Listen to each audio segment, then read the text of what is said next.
Oh, alam namin ikaw yan. Ang kaliskis ng ahas sa pisngi mo. Ikaw lang ang batang may ganyan dito sa ating baryo. Ikaw pala ang batang may mga kamay na kobra. Kapitan! Hindi po ako masama! Kakampi niyo po ako! Hindi maaari ito. Tila nabot mo na ang lulok ng iyong kapangyarihan. Paano ito nangyari? At tapusin na kita, kamandag! Sisiguraduhin ko na ikaw naman na magmamakaawa sa akin ngayon! Ton! Magandang araw po sa inyong lahat. Ang kwentong inyong mapapakinggan ay tungkol sa batang si Greco na bugbog sa pangungutya dahil sa kaliskis ng ahas sa kanyang muka. Nang magsimulang sumalakay ang mga aswang sa kanilang baryo, ay ipinagkaloob sa kanya ni Lolo Agapito ang isang makapangyarihang kwintas na mula pa sa ama ni Greco na isang taong reptilian o kawangis ng mga ahas.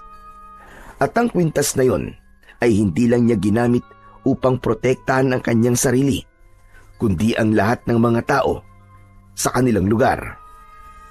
Magagawa nga bang tanggapin ng mga tao si Greco sa kabila ng kahindik-hindik niyang anyo? Magiging sapat nga ba ang pagiging tagapagtanggol niya upang makamit niya ang respeto at pagtanggap na matagal niya nang inaasam? Ngunit bago po ang lahat, mga idol, huwag po nating kalimutan mag-subscribe at i-hit ang notification bell sa aking YouTube channel na The Voice Addict at Apong Isaac para sa mas marami pang makapigil hiningang kwentong aswang at katatakutan mula sa mundo ng kababalaghan. Umpisahan na po natin ang kwento. Greco, bakit naman may bagas na yung mukha mo? Hindi ba tinutusan lang kita bumili ng toyo at suka para sa adobo? Paano po si Kaloy? Tinukso na naman po ako. Ang sabi niya may galis daw po ang mukha ko, nakakadiri daw po ako. Ayun, napikon po ako kaya sinuntok ko po sa nguso. Tapos pinagtulungan po ako ng mga kaibigan niya. Kung hindi naman po sila madami, malamang si Kaloy po ang uuwing bugbog sarado. Ay, tama na yan. Hindi ba sabi ko sa'yo, kapag may nanunukso sa'yo, lalo na si Kaloy, ay pasok sa isang tenga, tapos labas sa isa pa. Sila rin ang mapapagod, makikita mo. Lolo, palagi ko naman pong ginagawa yan eh. Pero hanggang ngayon po, hindi pa rin sila tumitigil sa panunukso dahil sa mukha ko. Parang habang hindi ko sila nilalabanan eh, mas lalo silang ginaganaan sa panunukso sa akin. Alam mo, Apo, mas maganda pa rin ang pinipili mong maging mapagkumbaba. Wala magandang maidudulot ang karahasan. Hindi yan sagot sa lahat ng problema. Opo, hayaan niyo po sa susunod. Iiwas na po ako sa kanila. Talagang hindi ko lang naman po napigilan ng lumaban sa kanila eh. Lo, ito na po pala yung toyo at suka na pinabibili niyo sa akin. O siya, sige. Magsagot ka na lamang muna ng mga takdang aralin mo. At ako naman babalik na sa pagluluto. Anong oras na, pero wala pa rin tayong lutong ulam. Nagtungo na si Lolo Agapito sa maliit nilang kusina ng bahay ni Greco, habang si Greco naman ay umupo at hinarap ang mga takdang aralin niya na kailangan niyang sagutan.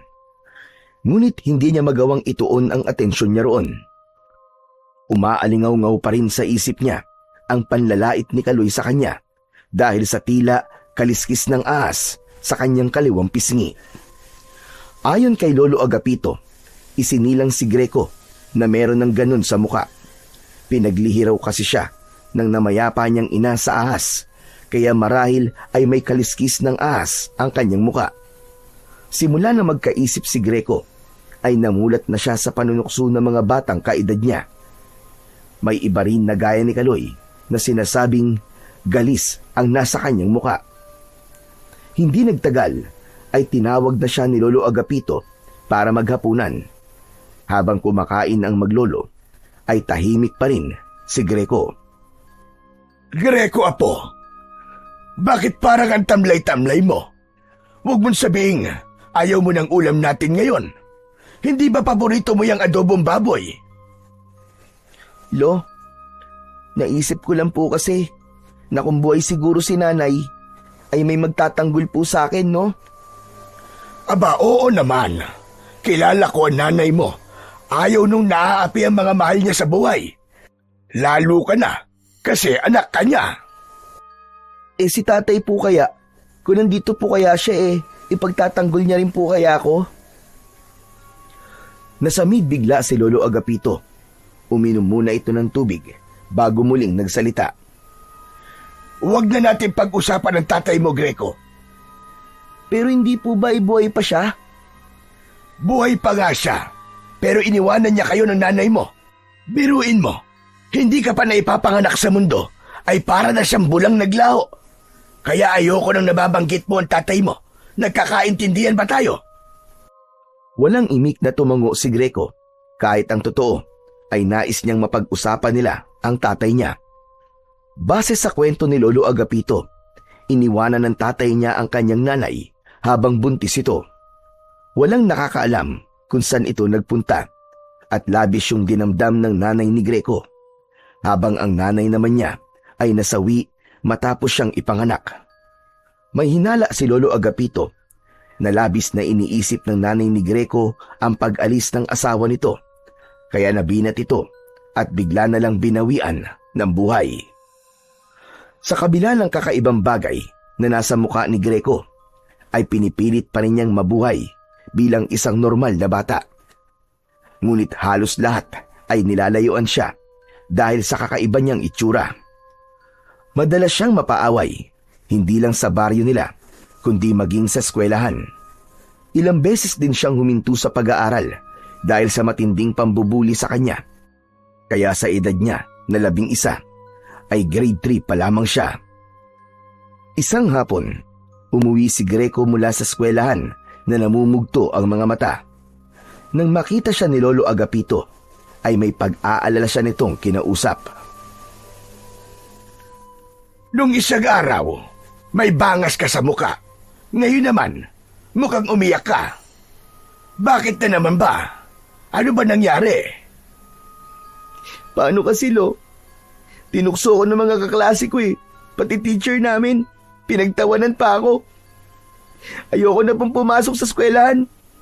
Tutulungan ko na lang po kayo sa pagtatanim at pagtitinda ng gulay. Aba, hindi naman ako papayag sa sinabi mong yan. Dapat ay makapagtapos ka ng pag-aaral. Sayang ang talino mo, apo. Sandali lang. Bakit ka ba nila pinagtawanan? Talagang tinanong mo pa, Lolo. Siyempre, dahil sa kaliskis sa mukha ko. May dula kasi kami tapos may tauhan na aswang. Ang sabi po ng mga kaklase ko, ako na lang daw po ang gumanap na aswang kasi nakakatakot na raw po ang mukha ko. Pinagtawanan po ako ng lahat. Tapos yung teacher namin, na umasa ako na ipagtatanggol ako, nakitawa na rin. Aba, ibang klase rin ang guro mo, ane. Imbis na sawayin ng mga kaklase mo, ay nakisali pa. Abay, kagaling. Lo, wala na po bang pag-asa na maalis tong kaliskis sa mukha ko? Ano po kaya kung humingi na tayo ng tulong kay Mayor at baka pwedeng ipatanggal to sa mga doktor? Tinapik ni Lolo Agapito ang balikat ni Greco at ngumiti ito. Greco, alam ko na sa ngayon ay panunukso lang ang ibinibigay sa iyo ng mga kaliskis na yan sa iyong mukha. Pero darating ang panahon na magpapasalamat ka kasi meron ka niyan. Isa pa, yan ang pagkakakilanlan mo. Aba, kapag may nagtanong na sino nga ba yung batang may kaliskis ang mukha, hindi ba't ikaw kagad ang maiisip nila? Kahit na po, Lo, ayoko pa rin po nito. Gusto ko po maging normal na bata. Normal ka, Greco. Huwag mong iisiping hindi. Huwag mong hayaan ng ibang tao na magdikta sa iyo kung ano ang normal sa hindi. Tandaan mo ito, apo. Ano man ang kapansanan o itsura ng isang tao, basta't wala siyang ginagawang masama o hindi siya nananapak ng ibang tao, ay wala siyang dapat na ikahiya. Sige na, magpalit ka na ng damit mo at ng malaban na yung uniforme mo. Hindi na lang nakipagtalo si Greco kay Lolo Agapito. Kahit maganda ang sinabi ng matanda, ay hindi pa rin siya nito nakumbinsi na walang mali sa kanya, lalo na't alam niya na naiiba ang itsura niya sa ibang batang kagaya niya. Kaya nangako siya sa kanyang sarili na kapag may trabaho na siya, ay mag-iipon siya ng pera at ipatatanggal niya talaga sa mahuhusay na doktor ang kaliskis ng ahas sa kanyang muka. Makalipas ang ilang araw, kumalat sa baryo ni Greco ang pagkawala ng mga alagang hayop. May mga nagsabi rin na natagpuan ng ilan ang mga alagang baboy at kambing sa bukana ng gubat na wakwak ang tiyan at durug-durug ang mga lamang loob. Kahit walang alagang hayop, ay nakaramdam pa rin ng pagkabahala si Greco at Lolo Agapito sa pangyayaring yon sa lugar nila. Nakakatakot na talaga ang nangyayari dito sa baryo natin, Apo. Wala namang ganito noon. Sino namang kaya ang salarin sa pagpatay at pagkawala ng mga alagang hayop? Kaya nga po nadaanan ko nga po kanina si Aling Tonya. Nagmumura kasi yung mga manok niya ay nakita niyang wala ng mga ulo paggising niya. Lo, hindi po kaya adik ang gumagawa nun?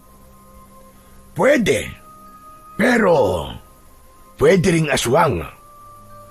Aswang? Totoo po ba talaga ang mga aswang, Lo? Sa tagal ko po kasing nabubuhay, hindi pa po ako nakakakita ng aswang hanggang ngayon. Kung makapagsabi ka namang matagal ka nang nabubuhay, ay parang magkaedad lamang tayo. Pero Apo, totoo. Totoo mga aswang. Ilang beses na ako nakakita nun. Alam mo ba, nung ipinagbubuntis ng lolo mo, ang nanay mo, ay inaswang siya.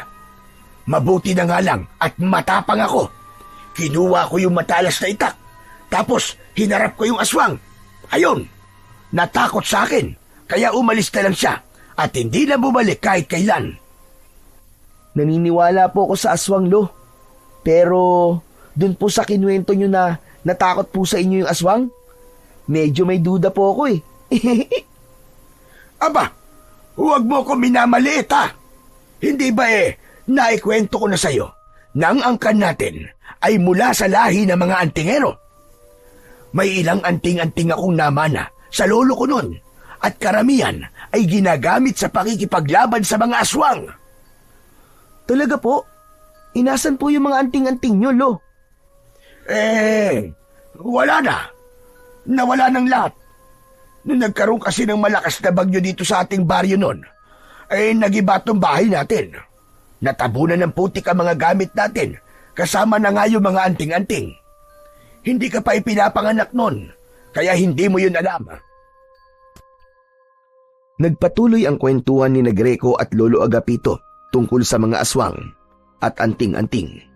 Nakuha ng mga bagay na yon ang atensyon ni Greco sa dahilang hindi niya malaman. Isang gabi, magkatabing nakahiga sa papag sina Greco at Lolo Agapito. Kapansin-pansin na hindi mapakali si Lolo Agapito sa pagkakahiga.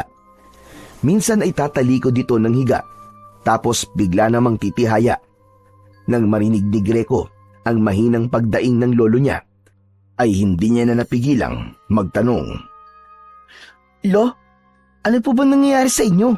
Ang likot-likot niyo po matulog Hindi po tuloy ako makatulog. Sumasakit kasi ang likod ko, Apo. Naghahanap ako ng magandang pwesto sa paghiga para mabawasan ang sakit. Dahil siguro to sa maghapong pagtatanim ko. Kasi naman kayo, Lolo Ang sabi ko po sa inyo, tutulungan ko kayo. Pero ayaw niyo naman po. At sige po, bibili na lang po muna ako ng gamot sa sakit ng katawan. Ang alam ko po bukas pa naman po ang tindahan ni Aling Berta Wag na. Kaya ko naman tuntisin. Matulog ka na at may pasok ka pa bukas sa eskwelahan. Hay naku, Lo. Sa tingin niyo po ba'y makakatulog po ako sa likod niyo? Sige na po, bibili na lang po ako ng gamot saglit.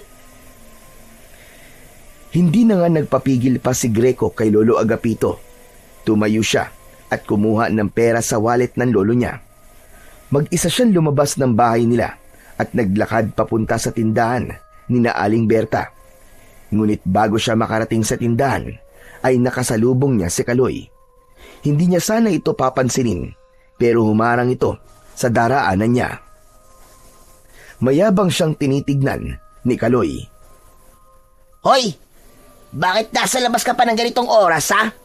Hindi mo ba alam na may aswang na gumagala? Aswang? Hindi pa nga sigurado kung aswang yung pumapatay sa mga hayop, di ba? Tsaka, bibili lang ako ng gamot ni Lolo. Tumabi ka nga dyan. Sa bagay, kung ako ang aswang, hindi rin kita bibiktimahin, no? Kasi, matatakot ako sa mukha mo. Hoy, Kaloy, kung ako rin ang aswang, hindi rin kita kakainin. Kasi paniguradong maasim ang dugo mo. Lasang panis. Parang amoy ng kilikili mo. Nagusot bigla ang mukha ni Kaloy sa sinabing yun ni Greco. Agad niyang nakita ang pag-angat ng kamao nito para suntukin siya. Bago pa man dumapo ang kamao ni Kaloy sa mukha niya, ay mabilis niya na yung nahawakan. Matalim ang mga matang tinitigan ni Greco si Kaloy. Magpasalamat ka dahil masunurin ako sa lolo ko. Sinabi niya na wag akong makikipag-away sa'yo. Alam mo bang kayang-kaya kitang bugbugin ngayon, Kaloy? Hindi ako natatakot sa'yo, no? May kaliskis ng asa mukha. Inaano ka ba ng kaliskis ko sa mukha, ha? Wala ka ba magawa sa buhay mo? Kaya pati ako, na nananahimik ay ginugulo mo? Siguro, hindi ka mahal ng mama mo, no? Ha, at least, meron akong mama. Eh ikaw, wala na. Tigok na. Hindi nagustuhan ni Greco ang sinabing ni Kaloy. Mariin niyang pinisil ang kamao nito at narinig niya ang pagtunog ng mga buto nito roon. Aray! Aray ko, tama na! Tama na, masakit! Marahas na binitiwan ni Greco ang kamay ni Kaloy. Umuwi ka na, Kaloy. Dahil kapag nagdilim ang paningin ko sa'yo, bubugbugin talaga kita dito. Tandaan mo, wala dito ang mga tropa mo ngayon. Kayang-kaya kitang balasahin. Umanda ka lang talaga sa akin bukas sa school. Aabangan kita sa gate. Matapos yun, ay nagmamadaling tumakbo palayo si Kaloy. Napailing na lamang si Greco dahil napatunayan niya na matapang lang pala si Kaloy kapag kasama nito ang mga kaibigan nito. Isinantabi muna niya ang inis niya at nagpatuloy na siya sa paglalakad papunta sa tindahan. Nagpasalamat sa Diyos si Greco sapagkat bukas pa ang tindahan ni Aling Berta at nakabili siya ng gamot na kailangan ng kanyang lolo Agapito. Bago siya umuwi, ay nagpaalala si Aling Berta na mag-iingat siya dahil may mga nagsasabi na meron na ngang aswang sa baryo nila at yun ang salarin sa pagkawala at pagkamatay ng mga alagang hayop. Likas kay Greco ang pagiging matapang, kaya ipinagkibit balikat niya na lamang yun at kampante siyang naglakad pa uwi. Hanggang sa napahinto siya nang may naramdaman siyang tila may nakasunod sa kanya. Nang hilakbot si Greco nang may nakita siyang nakakatakot na nilalang na nakatayo ilang metro lamang ang layo mula sa kanya. Medyo mahaba ang braso nun at kitang-kita niya ang matutulis na kuko ng nilalang. Ang mata nun ay parang 2 bolang apoy na nagbabaga. Hindi na nagdalawang isip si Greco. Mabilis siyang tumakbo pero hinabol siya ng nilalang. Dinig niya ang nakakatakot nitong pag-angil na maihahalin tulad sa isang mabangis na hayop. Nang malapit na siya sa kanilang bahay, ay doon na siya nagsimulang sumigaw. Lolo! Tulong! May umahabol sa akin na halimaw! Bago pa makapasok si Greco sa bahay, ay bigla siyang sinunggaban ng nilalang sa kanyang likod. Napasubsob siya sa lupa. Naramdaman niya ang bigat ng nilalang sa likod niya hanggang sa bumaon ang mga ngipin nito sa kaliwang balikat niya. Lolo! Tulungan niyo ako! Pinapatay ako ng halimaw! Tulong! Bumukas ang pinto at lumabas si Lolo Agapito na may hawak na matalas na itak. Nanlaki ang mga mata nito nang makita ang nilalang na nasa likod ni Greco. Hindi ito nag-alinlangan na atakihin ang nilalang. Malakas nitong tinaga ang batok ng nilalang. Sumirit ang dugo nito at sumigaw ito na para itong kinakatay na baboy. Layuan mo ang apo ko! Papatay Papatayin talaga kitang hayop ka! Lumayas ka rito! Layas! Sunod-sunod na pinagmumura ni Lolo Agapito ang nilalang hanggang sa tuluyan itong umalis at nawala sa dilim.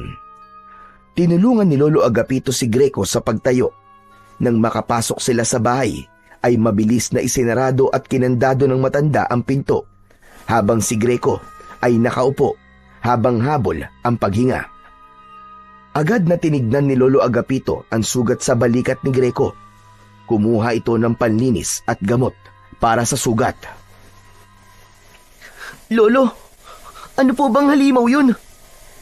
Aswang yun, Apo. Isa yung aswang. Tama nga ang kumakalat na kwento na aswang ang dahilan sa pagkawala at pagpatay ng mga hayop dito sa ating lugar. Ngunit ang mas nakakatakot, pati yata tao ay binibiktima na niya. Mabuti na lamang at yan lamang ang nakuha mo, Apo. Hindi ko mapapatawad sa sarili ko kung napatay ka niya. Akala ko nga rin po kanina mamamatay na ako, Louie. Salamat po. Iniligtas niyo po ako. Mahigpit na niyakap ni Lolo Agapito si Greco. Ramdam niya ang labis na pag-aalala ng lolo niya sa kanya. Alam ni Greco na kung hindi agad nakalabas ang lolo niya, ay sigurado na sa oras na yon ay nasa kabilang buhay na siya. Kinabukasan, sa kabila ng sugat na natamo ni Greco mula sa aswang, ay pumasok pa rin siya sa eskwelahan dahil meron silang eksam. Habang mag-isang nakaupo sa ilalim ng puno ng mangga at kumakain ng turon, ay nilapitan siya ni Kaloy kasama ang mga kaibigan nito. Matalim na tinignan ni Greco si Kaloy. Tumayo siya at aalis na sana, pero hinawakan ni Kaloy ang braso niya. Sandali lang. Aalis ka naman kagad eh. Masyado ka naman suplado. Wala akong oras para sa mga kagaya mo, Kaloy. Ano ka ba? Hindi kita aawayin ngayon. Wala na sa akin yung mga pinagsasasabi mo sa akin kagabi. Papalampasin ko na lang yun. Ang gusto ko lang malaman ay kung totoo ba ang kumakalat na kwento sa baryo natin na inatake ka raw ng aswang kagabi. Paano mo nalaman yun? Yung lolo mo kasi, panay ang kwento. Sabi niya, totoong may aswang sa baryo at inatake ka raw. Buti nga raw at buhay ka pa ngayon. Siguro, natakot sa iyo yung aswang, no? Nang makita yung pagbumuka mo. Ang sabi siguro ng aswang, naku po, mas nakakatakot pa sa akin tong kaharap ko. Takbo na! Malakas na nagtawanan si Kaloy at ang mga kasama nito. Tumiim ang bagang ni Greco, ngunit mas pinili niyang kumalma.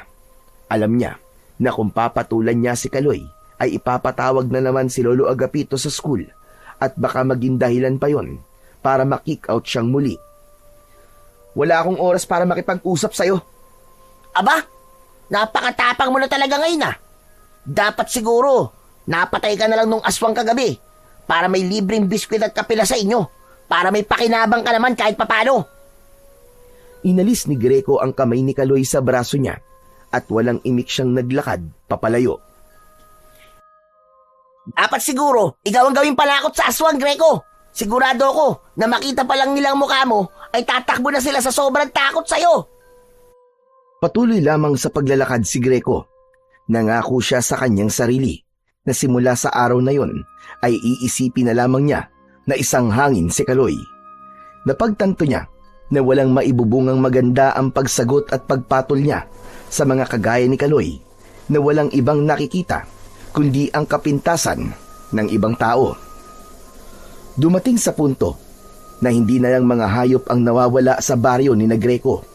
Kumalat ang balita na nawawala ang binatang anak ng kanilang kapitan. Makalipas ang ilang araw, ay natagpuan ang naaagnas nitong bangkay sa loob ng gubat. Wala na ang lamang loob nito at maraming kalmot at kagat sa iba't ibang parte ng katawan. Sa bawat araw na lumilipas, ay mas lalo pang dumadami ang nawawala at natatagpuan na wala ng buhay. Doon na nga nagsimulang matakot ang mga tao. Wala nang nasa labas pagkagat ng dilim. Nabalot ng pangamba ang buong San Roque. Nagsimula na rin kumalat ang bulong-bulungan sa kung saan-saan tungkol sa aswang na gumagala sa kanilang baryo. May ilan na mas piniling umalis na lamang at manirahan sa malayong lugar. Ngunit ang mga kagaya ni na Greco at Lolo Agapito na walang ibang mapupuntahan ay nanatili sa baryo. Isang umaga, napansin ni Greco na tahimik si Lolo Agapito habang nag-aalmusal sila. Hindi yun normal dahil sanay siya na magkwento ang matanda, lalo na kapag kumakain sila. Ramdam niya na may kung anong gumugulo sa isip ng kanyang lolo. Lo, kanina ko pa po napapansin. Bakit ang tahimik niyo po? May iniisip ka, no? Paanong hindi ako mag-iisip pa po? Nakakatakot na dito sa baryo natin. Kung may iba lang sana tayo mapupuntahan, sana'y umalis na tayo dito, gaya ng iba. Lo, hindi naman po tayo lumalabas tuwing gabi. Tsaka nag-iingat din po tayo. Palagay ko po ay okay na po yun, para hindi po tayo mabiktima ng aswang. Muntik lang naman po ako mapatay ng aswang dati, kasi nasa labas po ako. Hindi ganun kadaling maging ligtas sa isang lugar na may gumagalang aswang, Greco. Kayang-kaya nilang pasukin ang isang bahay kung nanaisin nila. Kaya nilang mag-ibang anyo para linlangin ang mga tao. Kung ako lang ang nandito, ay walang problema sa akin. Matanda na ako at handa na ako mamatay kahit na anong oras. Pero ikaw, Apo, ikaw ang inaalala ko. Napakabata mo pa at marami pang pwedeng mangyari sa iyong buhay. Lo, wag naman po kayo magsalita ng ganyan. Para po kasing nagpapaalam na kayo sa akin eh. Paano po ako, Lo, pag nawala po kayo? Saka, Lo, kaya ko naman po ang sarili ko eh. Sinusunod ko po ang mga sinasabi niyo sa akin para hindi po kayo nag-aalala. Alam ko, Apo, pero hindi natin alam mga pwedeng mangyari sa mga susunod na gabi. Kailangan ay masiguro kung ligtas ka at kung sakali man ay meron kang panlaban sa aswang. Natigilan si Greco. Seryosong seryoso ang lolo niya at parang may iba pa itong nais sabihin. Maya-maya ay malalim na huminga ang matanda. Tumayo ito at may kinuha sa lumang aparador. Nang bumalik ito sa pagkainan ay may hawak itong maliit na kahon na gawa sa kahoy. Inilapag nito yon sa gitna ng lamesa. Lo, ano po yan? Hindi sumagot si Lolo Agapito. Binuksan nito ang kahon at tumambad kay Greco ang isang kwintas na may kakaibang palawit. Ang palawit ay kulay itim na parang pinatigas na kaliskis. May kalakihan ang kaliskis kaya sigurado siya na nagmula yon sa isang malaking hayop. Lo, ano po ang kwintas na yan? Naibibenta po ba yan, Lo? Ang gusto ko sana ay manatiling lihim ang bagay na ito. Pero sa nangyayari ngayon, dito sa ating baryo, ay wala na ako mapagpipilian pa, kundi ang sabihin sa iyo ang lahat. Greco, makinig kang mabuti sa akin. Alam kong mahirap paniwalaan ang mga sasabihin ko, pero sana ay lawakan mo ang iyong pag-iisip. Lolo naman eh, kinakabahan naman po ako sa mga sinasabi niyo eh. Muling nagpakawala ng malalim na paghinga si Lolo Agapito. Bago muling nagsalita. Apo, alam ko ang dahilan kung bakit may kaliskis ng ahas ang mukha mo. Hindi yan dahil sa pinaglihi ka ng nanay mo sa ahas, kundi dahil ang tatay mo ay isang taong reptilian. Ang taong reptilian ay isang nilalang na kalahating tao at reptilian. Nagkataon na ang tatay mo ay kalahating ahas. Lolo naman eh, saan comics niyo po ba binasa yung sinasabi niyo? Apo, nagsasabi ako sa iyo ng totoo. Hari ng mga taong reptilian ng iyong ama, na si Serpino.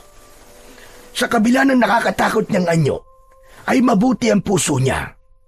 Ang nais niya ay ang kapayapaan sa pagitan ng mga tao at ng lahi nila. Ngunit dahil sa nakakatakot na itsura nila, ay iniisip ng mga tao na masama sila. Umibig ang nanay mo kay Serpino. Kaya ka nabuo. Yan ang dahilan kung bakit meron kang kaliskis ng ahas sa iyong muka. Mula yan sa dugo ng iyong ama.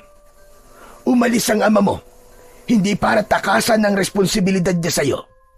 Ginawa niya yon dahil alam niya na hindi magiging normal ang buhay mo kapag kasama niyo siya ng iyong ina. Napatda si Greco. Hindi niya alam kung ano ang mararamdaman niya sa mga sinabi ni Lolo Agapito. Pakiramdam niya ay isang napakalakas na bomba ng katotohanan ang sumabog sa kanyang harapan. Kinuha ni Lolo Agapito ang kwintas sa kahon at ipinakita yon kay Greco. Ang kaliskis na ito ay mula sa tatay mo.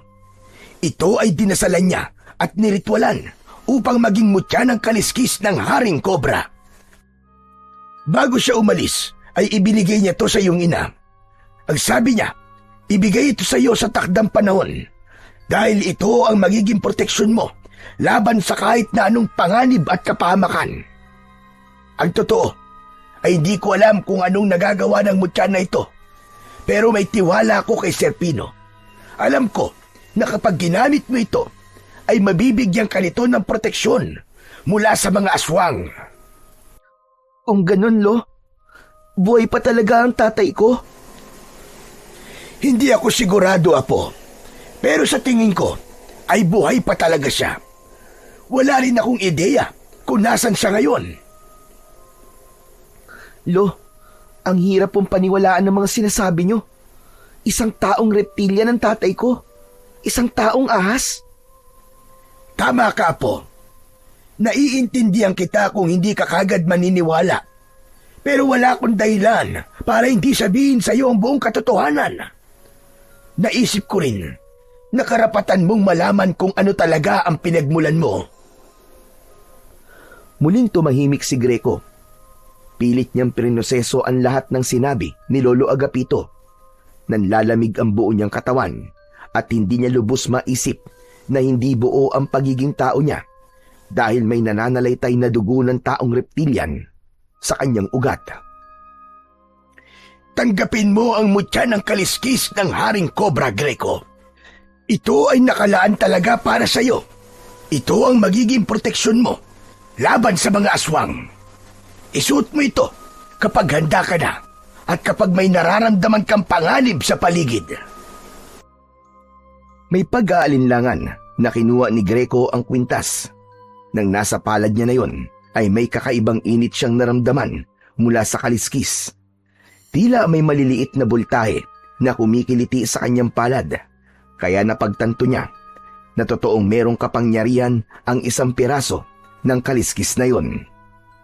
Matapos malaman ni Greco ang buong katotohanan sa kanyang pagkatao, ay hindi na natahimik ang utak niya. Tinanggap na niya na ang tatay niyang si Serpino ay isang taong reptilian. Kaya nais niya sanang makita ito at makausap upang ito mismo ang magsabi sa kanya ng lahat. Ngunit alam niya na sa panahong yun ay imposible yung mangyari, lalo na't maging si Lolo Agapito ay hindi alam kung nasaan ito. Isang gabi, nakadungaw si Greco sa bintana habang hawak ang kwintas na may kaliskis ng kanyang ama. Mataman niya yung tinitignan. Ano kayang klaseng proteksyon na maibibigay mo sa akin? Habang nakatingin si Greco sa kwintas, ay tila may boses na paulit-ulit na bumubulong sa kanya na isuot niya ang kwintas. Hindi niya namalayan na kusa nang gumagalaw ang mga kamay niya. Isinuot niya sa kanyang leeg ang kwintas. Bigla siyang nakaramdam ng init na mabilis na kumalat sa kanyang buong katawan. Parang may biglang dumaloy na kuryente sa kanyang mga ugat at sumakit ang ulo niya dahil pumintig yun ng malakas. Nanginig siya sa takot habang unti-unting sumisikip ang hininga niya na parabang may nagbabagong malaki sa loob niya na hindi niya kayang kontrolin. Mabilis na lumapit si Greco sa salamin na nakasabit sa dingding. Pakiramdam niya ay huminto ang paghinga niya nang makita niya na hindi na normal ang kanyang mga mata. Ang bilog na itim sa kanyang mata ay naging dilaw at pahaba gaya ng isang ahas. Napaatras siya at agad niyang napansin ang kanyang kamay. Napasigaw siya sa gulat nang makitang nagbago ang itsura ng kanyang mga kamay at naging 2 ulo yun ng kobra. Gumalaw ang mga yon at lumalabas ang dila na parang may sariling buhay. Nang ibuka ng mga kobra ang bibig ng mga yon, ay nakita niya ang matutulis na pangil ng mga yon. Muling napasigaw si Greco sa labis na pagkabigla at takot. Lo! Lo, tulungan mo ako, Lo! Humahangos na pumasok sa bahay si Lolo Agapito. Ano ba nangyayari at sumisigaw ka? Naku, Diyos ko po! Mabagin langit! Ano nangyari sa'yo, Greco? Bakit may ganyan ang mga kamay mo? Maging si Lolo Agapito ay natakot sa itsura ni Greco. Kusang gumagalaw ang mga kobra niyang kamay na para bang yun ang may kontrol sa kanya. Hindi ko rin po alam, Lo. Isinuot ko lang naman po yung kwintas na binigay niyo sa akin eh. Tapos naging ganito na po ang itsura ko. Kapwa nataranta sina Greco at Lolo Agapito hanggang sa may narinig si Greco mula sa malayo na humihingi ng tulong. Kusang gumalaw ang katawan niya at bigla siyang tumalon sa bintana. Gwapo! Bumalik ka rito! Saan ka pupunta? Hindi ko po alam, Lo. Hindi ko po mapigilan ang mga paa ko. Tulungan niyo ako, Lo. Kahit anong pigil ni Greco sa pagakbang ng mga paa niya, ay hindi siya nagtagumpay. Tumakbo siya sa madilim na daan ng mabilis ang mga hakbang at halos hindi na dumidikit sa lupa ang kanyang mga paa. Hanggang sa makarating siya sa bukana ng gubat kung saan nakita niya ang isang lalaki na nakasubsob sa lupa. May sugat yon sa balikat habang may aswang na nakatayo sa paanan nito. Hindi nagdalawang isip si Greco. Itinaas niya ang kanyang mga kamay at agad na gumalaw ang 2 kobra na parang handang umatake. Mabilis siyang sumugod sa aswang at inundayan niya ng suntok ang aswang gamit ang kanang kamay at agad kinagat ng kobra ang braso ng halimaw. Napaatras ang aswang at umungol ito ng dahil sa labis na sakit. Umatake ang aswang kay Greco at tumalon ito papunta sa kanya. Subalit maagap siyang yumuko at binigwasan ng suntok ang tiyan nito. Ang kobra sa kanang kamay niya ay bumuga ng berdeng malagkit na likido at tumama yon sa muka ng aswang, direkta sa mata. Nagsisisigaw ang aswang habang mabilis na nilulusaw ng kamandag mula sa kobra ang muka nito. Gumapang ang likido pababa sa leeg nito hanggang sa umabot na sa tiyan. Para yung matapang na asido na sinusunog at nilulusaw ang bawat madaanan. Natunaw ang laman ng aswang hanggang sa umusok ang buong katawan nito at tuluyang humandusay sa lupa. Humihingal si Greco. Nanginginig siya sa pagod at kaba. Lumapit siya sa lalaking kanyang sinagip, ngunit sa halip na magpasalamat ay nanlaki pa ang mga mata nito nang dahil sa takot. Napatingin ito sa mga kamay na kobra ni Greco at napasigaw ang lalaki, sabay takbo palayo. Ayos ah. Bigla na lang umalis. Salamat ah. Ikaw na nga niligtas eh. Ikaw pa ang tumakbo. Napako si Greco sa kanyang kinatatayuan. Tumingin siya sa kanyang mga kamay na hindi niya maikakaila na talagang kakaiba. Ano ba itong nangyayari? Bakit parang ang lakas-lakas ko kanina? Nang sandaling yon ay dumating na si Lolo Agapito. May dala itong kumot at itinakip nito yon sa mga kamay ni Greco. Pagkakita ng matanda sa walang buhay na katawan ng aswang ay nagulat ito. Diyos ko po, mahabagin langit! Greco, ikaw ba may gawa niyan? Hindi po ako, Lo. Ito pong 2 kobra sa kamay ko. Para pong kinokontrol nila ako eh. Wala po akong nagawa. Ang mabuti pa ay sa bahay na tayo mag-usap. Mahirap na at baka may makakita pa sa'yo rito. Inakay ni Lolo Agapito si Greco pabalik sa bahay nila. Nakayuko siya dahil baka may makakitang ibang tao sa kakaiba niyang mga mata. Habang ang kumot ay hindi niya inalis sa mga kamay niya na hanggang sa sandaling yun ay ulo pa rin ng kobra. Hindi nagtagal ay nakarating na sina Greco sa bahay. Mabilis na isinarado ni Lolo Agapito ang pinto. Magkaharap silang naupo sa sala.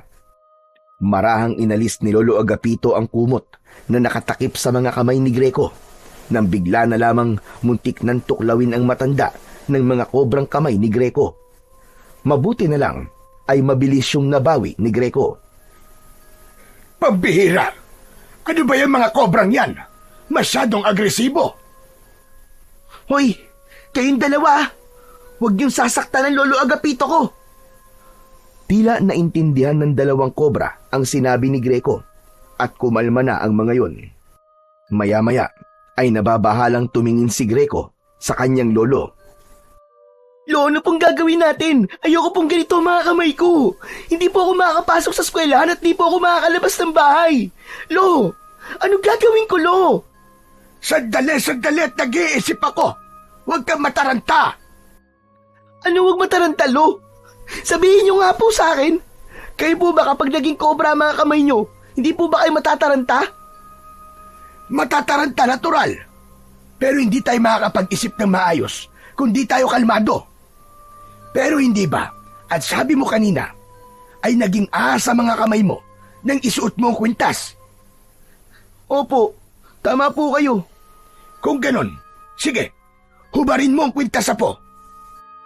Paano ko nga po mauhubad, Lolo? Ayaw po sumunod sa akin ng dalawang kobra na to. Oh. Kayo na lang po magubad ng kwintas ko, Lo. Hindi ba ako tutuklawin ng mga yan? Baka mamaya bugahan din ako ng kamandag ng dalawang yan, gaya ng ginawa nila doon sa aswang, at bigla na lamang ako matunaw dito. Yun nga po, hindi ko rin po alam eh. Hindi ko nga po sila makontrol, di ba? Ay nako! Ano ba kasing klaseng kwintas ang ibinigay sa'yo ng tatay mo? Hindi ko naman nakalain na magiging ganyan ang itsura mo at ang mga kamay mo. Sige na, Lo, alisin niyo na po yung kwintas. Baka po tama kayo na kailangan ko pong alisin ang kwintas na to para bumalik po ako sa dati kong anyo. Tumayo na si Lolo Agapito at pilit nitong kinalma ang kanyang sarili. Nang aabutin na nito ang kwintas, ay sabay na lumingon ang dalawang kamay na kobra ni Greco na parabang aatake ang mga ito. Oo, nakita mo na. Parang tutuklawin nila ako, Apo. Diyos ko, ayoko pang mamatay. Hoy, ano ba kayong dalawa, ha? Hindi ba't sinabi ko na sa inyo na huwag niyo sasaktan si Lolo Agapito? Kapag sinaktan niyo siya, ipapaputol ko kayo, sige. Umurong ang mga kobra na parabang natakot ang mga yon sa sinabi ni Greco. Muling sinubukan ni Lolo Agapito na hubarin kay Greco ang kwintas at nagtagumpay na nga ito sa pagkakataon na yon. Nang maalis sa katawan ni Greco ang kwintas, ay naramdaman niya na tila may humugot ng lakas at enerhiya sa kaloob-looban ng kanyang katawan. Naging mabilis ang pagbabalik niya sa dati. Unti-unting lumiit at bumalik sa normal ang kanyang mga kamay at nawala na ang mga ulo ng kobra sa kanyang kamao. Maging ang mga mata niya ay muling bumalik sa normal. Manghang-manghang pinagmasdan ni Greco ang mga kamay niya. Lo, tama nga po kayo. Kailangan ko lang pong hubarin ng kwintas para bumalik po ako sa dati kong anyo. Ang mga mata ko po ba, Lo? Tignan niyo nga po. Okay na ba? Patingin nga. Okay na, Apo. Normal ka na ulit. Sabi ko na nga, at kailangan mo lang hubarin ang kwintas. At kung gusto mo ulit na maging kobra ang mga kamay mo, ay isuot mo lang ang kwintas. Hindi na po. Ayoko na pong isuot ang kwintas na yan. Ayoko na pong maging kobra ulit ang mga kamay ko. Lalo na po parang sila po ang kumokontrol sa akin eh. Pero Greco, hindi mo ba naiisip na baka kaya ibinigay ng tatay mo ang kwintas na to sa'yo ay upang gamitin mo ito sa kabutihan at pagtulong sa mga tao?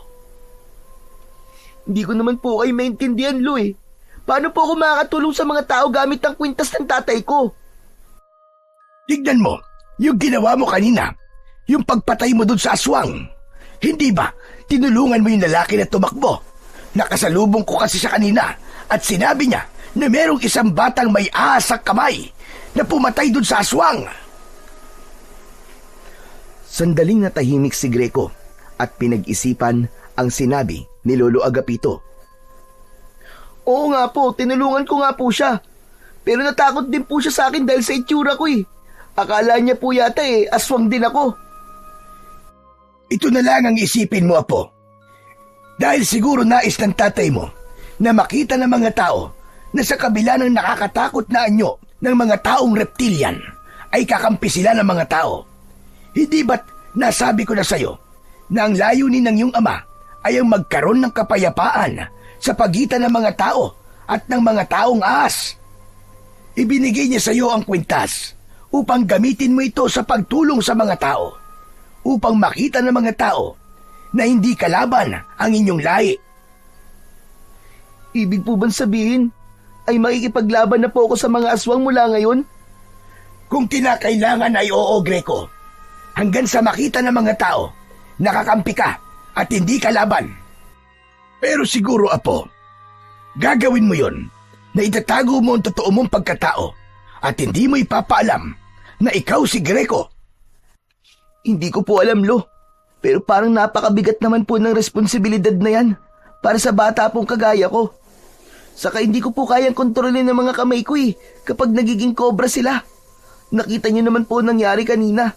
Hindi ko po napigilan ang pagtakbo ko. Kahit nga po yung pakikipaglaban ko sa aswang Hindi po ako ang gumawa nun, kundi yung dalawang kobra. Nasa katawan mo ang dalawang kobra, kaya ikaw ang dapat na kumontrol sa kanila. Matututunan mo rin sila kontrolin, Greco. Magtiwala ka lang. Kilala ko ang iyong ama. Mabuti siya at hindi kanya ipapahamak. May dahilan kung bakit nais niyang gamitin mo ang mutya ng kaliskis ng Haring Cobra. Pag-isipan mo mabuti mga sinabi ko. Pinabot ni Lolo Agapito ang kwintas kay Greco. Sandali niya yung tinitigan bago niya yun kinuha. Tinapik siya sa balikat ni Lolo Agapito, saka ito pumasok sa kwarto. Nang maiwang mag-isa si Greco sa bahay, ay nahulog siya sa malalim na pag-iisip. Nagtatalo ang puso at isip niya kung dapat ba niyang gamitin ang kwintas sa pagtulong sa mga tao o itago na lang niya yun at magpatuloy sa normal niyang buhay. Kinabukasan, mabilis na kumalat sa buong baryo ang kwento tungkol sa batang may kamay na kobra na lumaban at pumatay sa isang aswang sa bukana ng gubat. Maging sa mga katabing baryo ay umabot na rin ang kwentong yun. Nahati ang opinyon ng mga taga-baryo. May mga naniniwala nakakampi ang batang yun at isa yung tagapagtanggol dahil ito lamang ang nagkaroon ng lakas ng loob na labanan ng aswang. Ngunit may ilan ding natakot at naniwalang panganib ang dala ng batang yon dahil sa itsura nito. Nakarating kina Greco at Lolo Agapito ang usap-usapan ng mga tao. Habang nakahiga sila sa papag ng gabing yun, ay napag-usapan nila ang bagay na yun. Lo, sa tingin ko po ay hindi ko na dapat gamitin ang kwintas. Narinig ko po kasi kanina sa tindahan po ni Aling Berta na sinasabi daw po ng mga tao na halimaw daw po ako. Baka raw po mas masahol pa ako sa aswang. Mabuti na lang po talaga at hindi ako nakilala ng lalaking niligtas ko. Kung hindi, baka palayasin na po ako ng mga tao dito sa atin. Pero may mga nagsasabi rin, nakakampi ka at tagapagtanggol. Marami sila, Greco. Sila ang pakinggan mo at huwag ang mga taong nagsasabi na kalaban ka. Ang hirap po kasi magdesisyon kung gagamitin ko pa po ba ang kwintas ng tatay ko. Kaya sana, wala nang aswang na umatake dito sa baryo natin. Sana, huli na po yung napatay ko. Sana nga, Apo. Sana nga. Pero, saka na natin pag-usapan ang bagay na yan. Inaantok na ako. Matulog na tayo. Tumalikod at tumagilid na si Lolo Agapito. Hindi nagtagal ay narinig ni Greco ang mahinang paghilik ng lolo niya. Habang siya ay hindi magawang makatulog dahil sa pag-iisip. Makalipas ang ilang sandali ay naisipan niya na maglakad-lakad muna sa labas. Tahimik siyang lumabas ng bahay habang nasa kamay niya ang kwintas. Kahit paano ay gumaan ang pakiramdam ni Greco sa kanyang paglalakad. Nagbigay ng kakaibang ginhawa ang malamig na hangin ng gabing yun. hanggang sa hindi niya namalayan na medyo malayo na pala siya sa bahay nila. Hala, ang layo ko na pala. Makabalik na nga. Baka nagising na si Lolo at hinahanap na ako. Ngunit paglingon ni Greco sa kanyang likuran ay natigilan siya. May nakita siyang isang tumatakbong bata at sumisigaw. Nakilala niya ang boses ng bata at nalaman niya na si Kaloy yun. Nanlaki ang mga mata niya nang makita niya na 2 aswang ang humahabol kay Kaloy.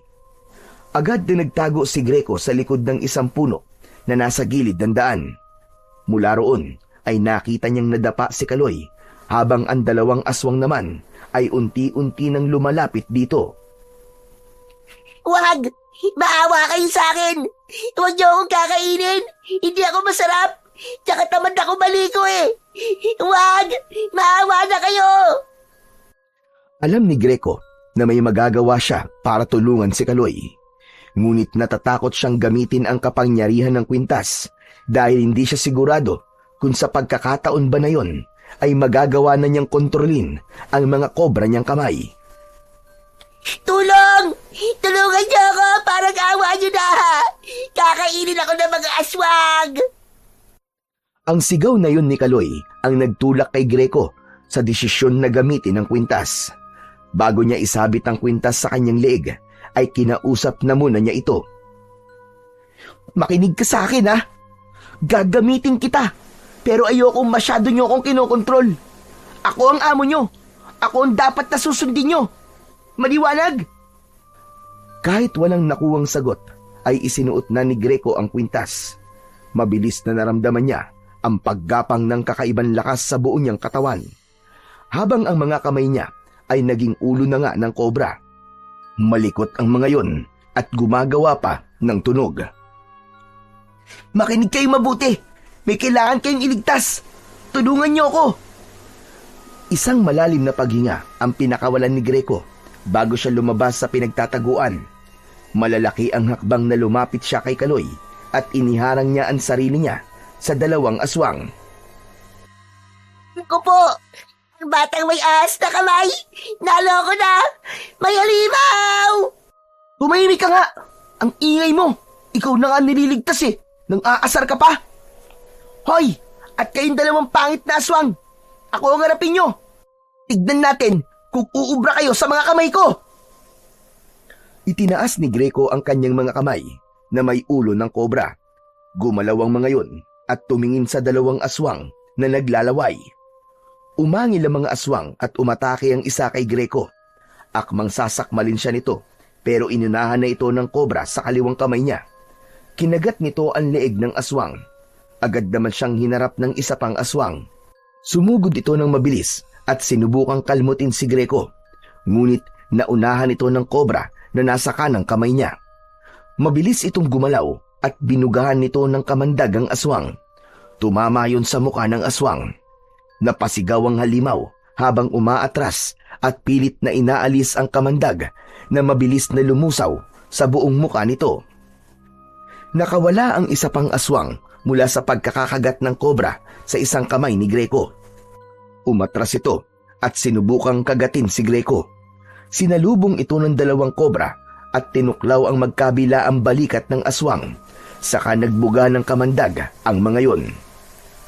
Nanginig ang buong katawan ng aswang habang nilulusaw ng kamandag ang katawan nito. Bumagsak ito sa lupa, gaya ng isang aswang. Si Kaloy na kanina ay wala ng kapag-apag-asa, ay tulalang nakatingin lang kay Greco. Marahan itong tumayo at hindi inalis ang tingin sa kanya. Ligtas ka na. Umuwi ka na sa bahay niyo. Sa susunod, huwag ka nang gumagala ng gabi. Sandali! Parang kilala kita. Greco? Greco, ikaw ba yan? Nanlamig si Greco. Hindi niya inasahan na sa kabila ng pagbabago sa itsura niya at mga kamay niya ay tila nakilala pa rin siya ni Kaloy. Agad niyang iniwas ang mukha niya rito. Hindi. Hindi Greco ang pangalan ko. At hindi ko kilala ang Greco na sinasabi mo. Hindi ko siya kilala. Hindi ako pwede magkamali, no? Yang kaliskis sa pisngi mo, ganyan din ang kaliskis ni Greco sa mukha niya. Ikaw nga si Greco. Pero, paano ka nagkaroon ng mga kamay na kobra? Bakit ba ang kulit mo? Hindi nga sabi ako si Greco eh. Sa pagtaas ng boses ni Greco, ay naalerto rin ang dalawang kobra at takmang aatakihin ng mga ito si Kaloy. Nanlaki naman ng mga mata ni Kaloy dahil halos 1 pulgada na lamang ang layo ng ulo ng dalawang kobra sa mukha nito.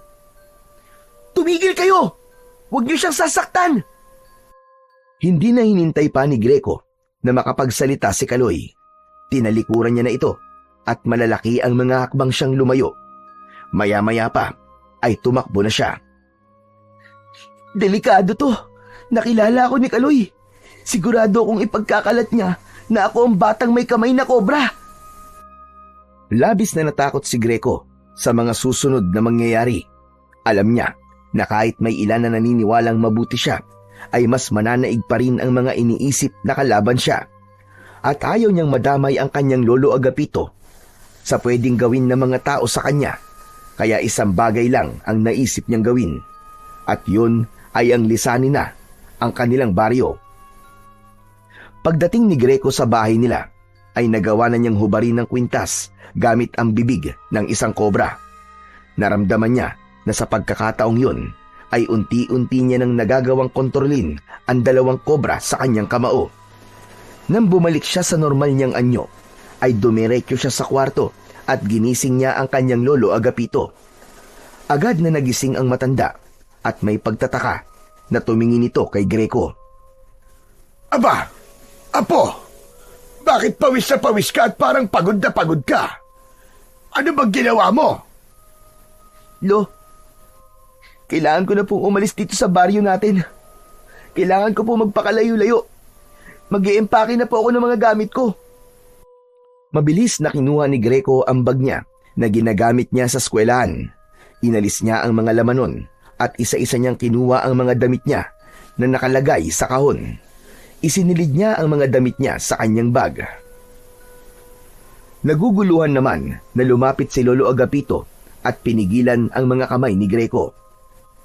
Sandali nga! Ano ba nangyayari, Greco? Bakit aalis ka? Lo, may nakalaban po akong 2 aswang kanina. Napatay ko po sila. Habang tulog po kasi kayo, lumabas po muna ako eh. Tapos, nakita ko po si Kaloy na hinahabol ng mga aswang kaya tinulungan ko po siya. Pero lo, masama. Nakilala po ako ni Kaloy eh. Kahit tumanggi ako na hindi ako si Greco, ay parang sigurado po siya na ako ang batang may mga kamay na kobra. Anak ng kaliskis naman, oo. Bakit sa dami ng pwede makakilala sa'yo, ay ang Kaloy pa na yun? Kaya nga po kailangan ko na pong umalis dito sa baryo natin. Lo, kilala ko po si Kaloy. Sigurado po ako na ipagkakalat niya ang nalaman niya. Baka pagtulungan po ako ng mga tao na palayasin dito. Kaya, bago po nila gawin yun, ay ako na lang po ang aalis. Ipagpapatuloy na sana ni Greco ang paglalagay ng mga damit niya sa bag, pero muling hinawakan ni Lolo Agapito ang mga kamay niya. Mas mahigpit sa pagkakataon na yon. Greco, tumigil ka sa ginagawa mo. Hindi mo kailangang umalis. Lo, aalis na lang po ako. Baka patayin po ako ng mga tao dito sa atin eh. At saka, baka idamay ka po nila. Ayoko mapahamak po kayo ng dahil sa akin. Hindi ako mapapahamak. Huwag kang mag-isip ng negatibo. Hintayin muna natin ang mga mangyayari.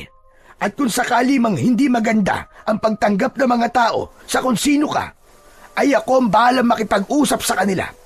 Hindi kita pababayaan dahil apo kita at mahal na mahal kita, Apo. Napaluwa si Greco sa sinabing yun ni Lolo Agapito. Naramdaman ng lolo niya ang takot niya, kaya niyakap siya nito at hinaplos ang likod niya. Lo, natatakot po ako eh. Nung wala pa sa akin ng kwintas, ay matindi na po ang panghuhusgang natatanggap ko mula sa mga taga rito sa atin. Eh ano pa po kaya? Kapag nalaman nila na isa akong halimaw. Hindi ka halimaw, Apo. Walang halimaw na may mabuting puso. 2 tao nang naililigtas mo. Siguro naman ay sapat na yon para isipin ng mga tao na hindi ka masama. Isa pa, tandaan mo ang layunin ng iyong ama. Kailangan magkaroon ng kapayapaan sa pagitan ng mga tao at sa mga taong reptilian na gaya mo. Alam kong ikaw ang susi para mangyari yun, Apo.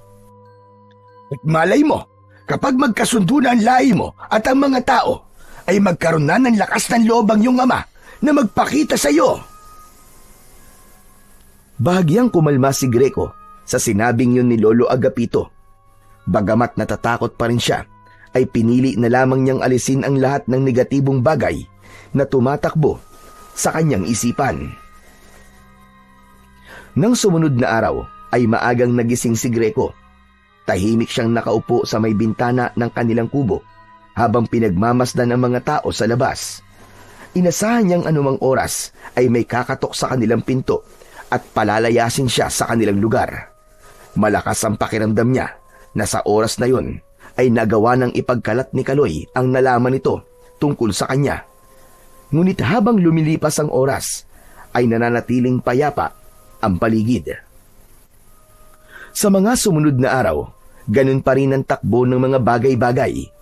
Habang abala ang mga taga-baryo sa kanilang pang-araw-araw na gawain, si Greco naman ay patuloy na nag-aabang at laging may kaba sa dibdib.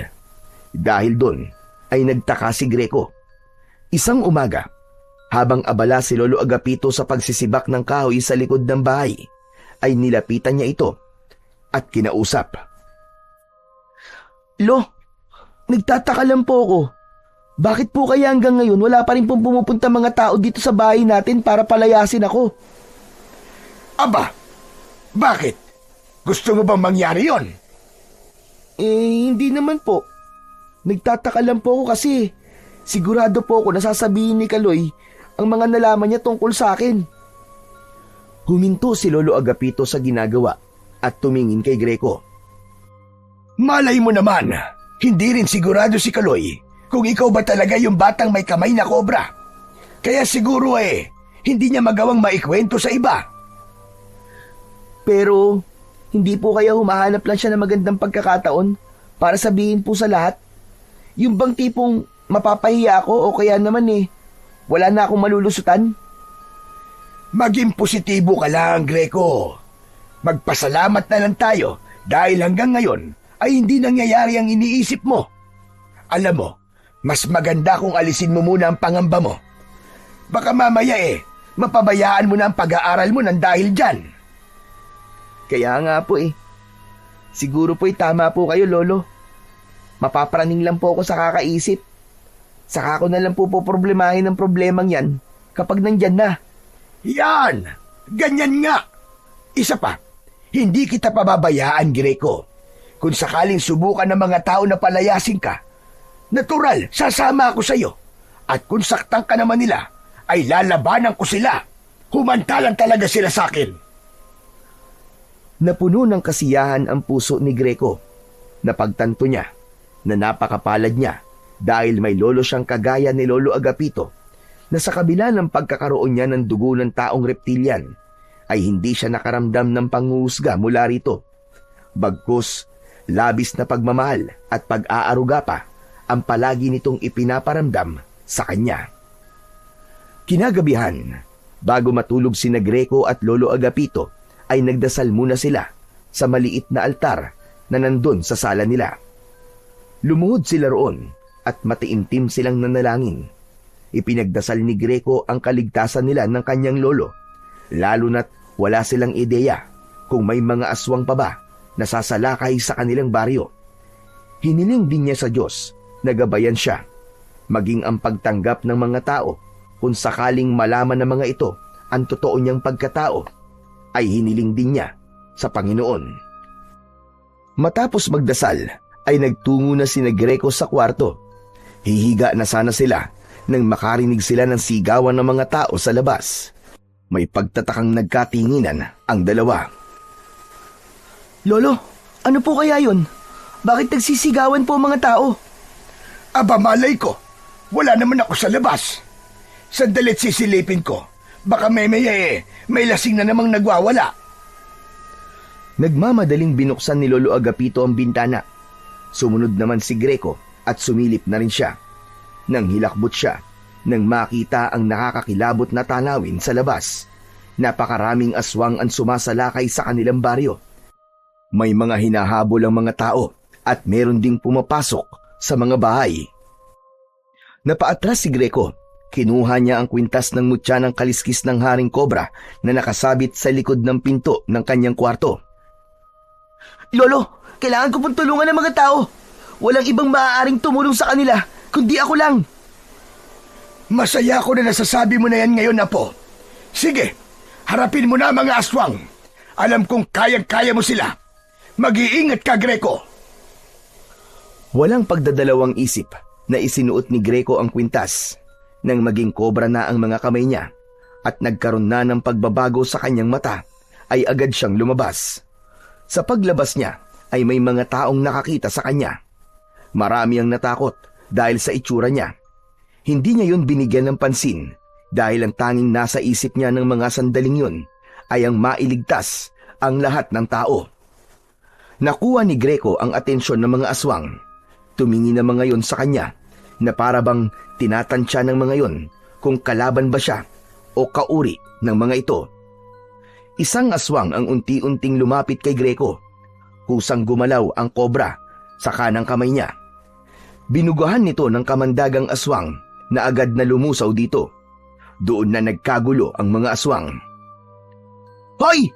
Mga pangit na aswang! Kung iniisip nyo, nakakampi nyo ako dahil gaya nyo ay nakakatakot ang aking itsura, nagkakamali kayo.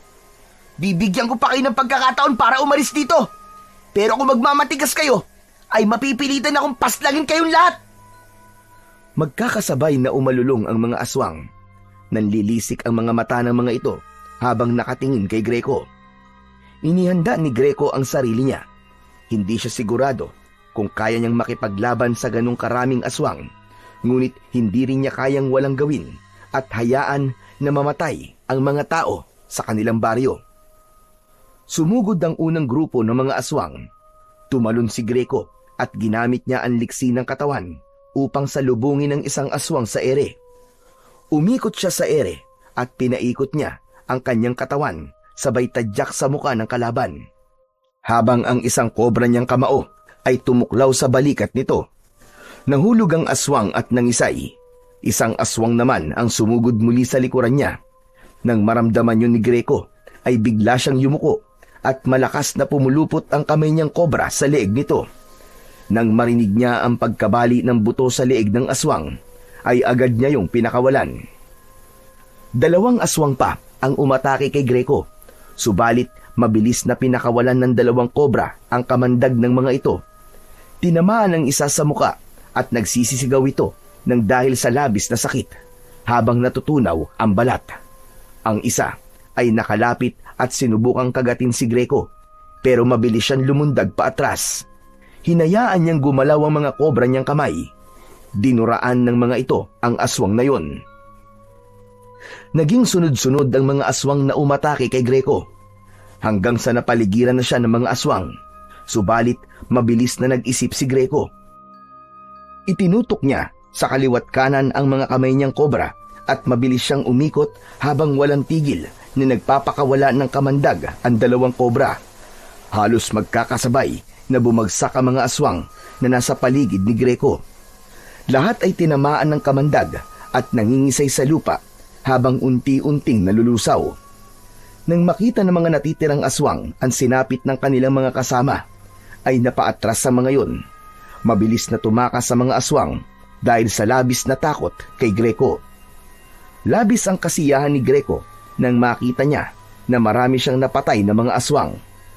Ngunit ang ngiti sa labi niya ay napalitan ng pagkabahala nang mapansin niya ang mga tao na unti-unting lumalapit sa kanya. Marami roon ay may mga dalang itak at kutsilyo. Isa sa mga may hawak ng itak ay ang kanilang kapitan na si Kapitan Waldo. Greco, alam namin ikaw yan. Ang kaliskis ng ahas sa pisngi mo. Ikaw lang ang batang may ganyan dito sa ating baryo. Ikaw pala ang batang may mga kamay na kobra. Kapitan, hindi po ako masama. Kakampi niyo po ako! Hindi! Hindi kami naniniwala. Nakita namin ang kaya mong gawin at sigurado na hindi lang sa mga aswang mo yung gagawin, kundi sa aming mga tao rin. Lumapit si Lolo Agapito kay Greco at mahigpit siya nitong niyakap. Inalis nito ang kwintas at bumalik na si Greco sa normal niyang anyo. Kapitan, magulos dili kayo. Totoo ang sinabi ni Greco. Huwag niyo siyang husgahan dahil lang sa itsura niya. Tignan niyo. Siya si Greco. Siya ang apo ko. Kaya niyang bumalik sa pagiging tao. Wala kaming pakialam, Lolo Agapito. Siguro kaya pinapatay niya ang mga aswang ay para wala siyang kaagaw sa pagkain sa mga tao. Ang dapat sa apo mo ay palayasin. Mas lalong natakot si Greco nang may sumigaw na mas maganda kung papatayin na lang siya. Naging sunod-sunod na ang sigawan ng mga tao at halos lahat ay gustong patayin si Greco.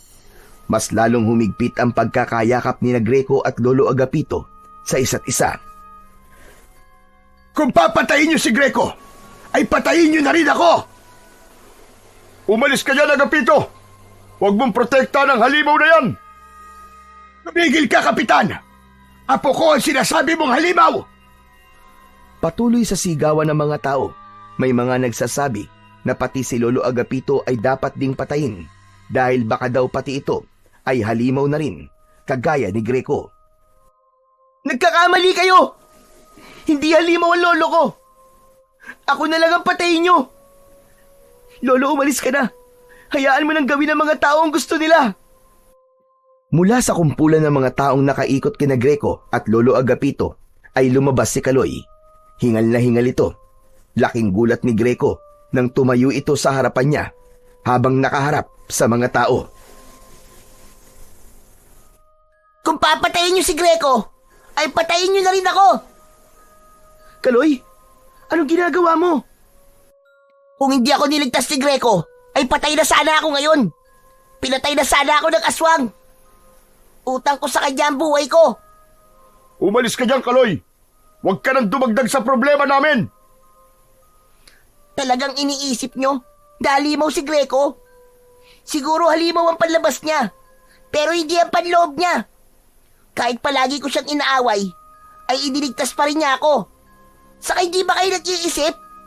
Kapag pinatay niyo si Greco, sino ba lalaban sa mga aswang? Sino ba magtatanggol sa atin? Sa tingin niyo ba, ay wala nang aswang ang sasalakay dito sa baryo natin? Marami pang nakatakas, nakita niyo naman. Sigurado ba kayo na hindi na sila babalik dito para patayin tayong lahat? Para magigante? Hindi makapaniwala si Greco na si Kaloy ang nagsabi ng mga salitang yun. Hindi ganun ang pagkakakilala niya kay Kaloy. Ang alam niya ay puro panglalait ang lumalabas sa bibig nito. Pakiramdam niya tuloy ay hindi si Kaloy ang nasa harapan niya. Natahimik ang lahat ng mga tao matapos magsalita ni Kaloy. Maging si Kapitan Waldo ay lumambot ang muka at parang may isang bagay itong napagtanto. Mga kasama, tama si Kaloy. Hindi natin pwedeng patayin si Greco. Kapag pinatay natin siya, ay wala na makikipaglaban sa mga aswang. Sa ngayon, siya lang talaga may kakayahan na harapin ang mga aswang. Nagsimulang magbulungan ang mga tao sa paligid ni Greco. Patuloy ang kaba ni Greco dahil hindi niya alam kung makukumbinsi ba ang mga tao na huwag siyang patayin. Umuwi na tayong lahat, mga kasama. Magpahinga na tayo. Dahil bukas ay marami tayong aayusin ng mga sinira ng mga aswang. Pinangunahan ni Kapitan Waldo ang pag-alis. Matapos yun, ay isa-isa nang umalis ang mga tao hanggang sina Greco, Lolo Agapito at Kaloy na lamang ang natira roon. Humarap si Kaloy kay Greco at pabiru siya nitong sinuntok sa dibdib. Magpasalamat ka sa akin at ipinagtanggol kita. Oo nga eh. Salamat, Kaloy ah. Salamat kasi kung hindi ka pa dumating, baka pinatay na ako ng mga tao. Hindi ko naman pwedeng hayaan na mamatay ang taong tumulong sa akin, no? Utang ko sa'yo ang buhay ko, Greco. Ako rin, kailangan ko magpasalamat sa'yo. Salamat kasi kahit palagi kitang inaaway, iniligtas mo pa rin ako Kahit pwede mo naman akong pabayaan ng gabing yon. Napangiti si Greco at nakipagkamay siya kay Kaloy. Sa kabila ng muntik na siyang patayin ng mga tao, ay napakasaya niya sapagkat nakahanap siya ng isang bagong kaibigan sa katauhan ni Kaloy na hindi niya inakala dahil simula nang magkaisip siya ay kaaway na ang tingin sa kanya ng batang si Kaloy. Kahit paano ay nakahinga ng maluwag sina Greco at Lolo Agapito. Labis ang pasasalamat nila kay Kaloy dahil kung hindi dahil dito ay malamang hindi maliliwanagan ang mga tao sa kung sino talaga si Greco. Sa mga sumunod na araw, matapos ang matinding laban sa mga aswang, ay hindi na muna lumalabas si Greco ng bahay. Greco, apo, hindi ka pa rin papapasok sa eskwelahan. Aba, 3 araw ka ng liban ah. Nahihiya pa rin po kasi ako lumabas, Lo eh. Panigurado po, alam na rin po sa school kung ano ko. Naiintindihan kita. Pero sana ay hindi magtagal na nakakulong ka lang dito sa bahay. Kasi sa totoo lang ay wala kang dapat na ikahiya. Para sa akin ay isa kang bayani, apo. Ngunit kahit hindi pa kayang lumabas ng bahay, ay nalilibang pa rin si Greco dahil madalas siyang puntahan doon ni Kaloy. Nakikipaglaro ito sa kanya at kinakausap din niya ito tungkol sa iba't ibang bagay. Ipinaalam na rin niya kay Kaloy ang tungkol sa kanyang ama at sa kwintas na siyang dahilan kung bakit nagbabago ang kanyang anyo. Tol, pwede ko kayang isuot yung kwintas mo? Malay mo, maging dragon naman ang mga kamay ko, di ba? Tapos, bubuga ng apoy. Nako, mas astig yun. Walang epekto ang kwintas na to sa ibang tao, Kaloy. Ginawa talaga to para sa akin ng tatay ko. Saka, wala kang dugon taong reptilian eh. Kaya, hindi to gagana sa'yo. Pero, maswerte ka. Kasi normal ka. Ako kasi, kailangan ko pang ipaliwanag sa mga tao kung sino o ano ako. Kailangan ko pang may magpatunay bago nila ako matanggap. Sus, at drama mo naman. Pero wag ka mag-alala. Pakiramdam ko, nag-iisip lang ang mga tao. Darating din ang araw na matatanggap ka rin nila. Sana nga, para naman nakakalabas na ako. Pwede ka naman lumabas eh. Walang pumipigil sa'yo, no? Saka walang mananakit sa'yo. Subukan lang nila at makakalaban nila ako. Bahagyang natawa si Greco sa sinabing yun ni Kaloy. Isang umaga, habang naglilinis si Greco sa loob ng bahay, ay narinig niya ang yabag ng mga paa sa labas. Pumasok si Lolo Agapito at hinila nito si Greco sa labas. Doon ay sumalubong sa kanila ang mga tao sa baryo. Isa-isang lumapit ang mga yon kay Greco upang humingi ng paumanhin. May ilan din na nagpasalamat sa kabayanihan niya. Dahil doon ay hindi na napigilan ni Greco ang mapaluha dahil sa labis na kasiyahan. Nakaramdam siya ng paggaan sa dibdib dahil nakita niyang tanggap na siya ng mga tao sa kanilang baryo. Isang gabi, mahimbing na natutulog si Greco sa tabi ni Lolo Agapito. Tahimik ang paligid at walang senyales na may sasalakay ng mga aswang. Simula ng malaking laban ni Greco sa mga aswang, ay tila natakot nang bumalik sa baryo nila ang mga yon dahil sa kanya. Ngunit sa gitna ng pagtulog ni Greco, ay bigla siyang napabalikwas ng gising. Habol niya ang paghinga na parabang pagod na pagod siya. Hanggang sa nakarinig siya ng huni ng mga ahas sa labas ng kanilang bahay. Nagtaka siya dahil sa tagal na nilang nakatira doon ay wala siyang nakitang ahas.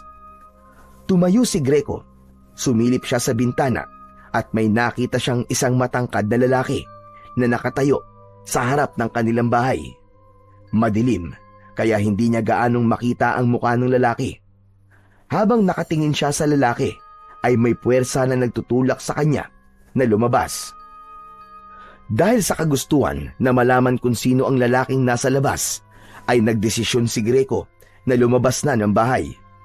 Marahan siyang naglakad palapit sa lalaki at habang palapit siya ng palapit rito, ay nakita niya ang mga mata nito na parang ahas. May kaliskis din ito ng ahas sa braso at leeg. Kapansin-pansin din ang buntot nito na nakasayad sa lupa na alam niyang sa ahas din. Biglang kumabog ng malakas ang puso ni Greco. Ang unang pumasok sa isip niya ay baka yun ang kanyang ama na si Serpino. Mabuti naman at lumabas ka, Greco. Alam mo bang matagal na kitang hinahanap? Narinig ko na may isang batang may mga kamay na kobra ang nakikipaglaban sa baryo na ito. At alam ko na ikaw na kagad yun. Teka, kayo po ba ang tatay ko? Hindi ako ang iyong ama. Si Serpino ay kapatid ko. Mas matanda siya sa akin. Ang pangalan ko ay Kamandag. At tulad ng iyong nakikita, ako ay isang reptilian na katulad mo. Kung ganun, tiyuhin ko po pala kayo. Akala ko po kasi kayo na po ang tatay ko eh.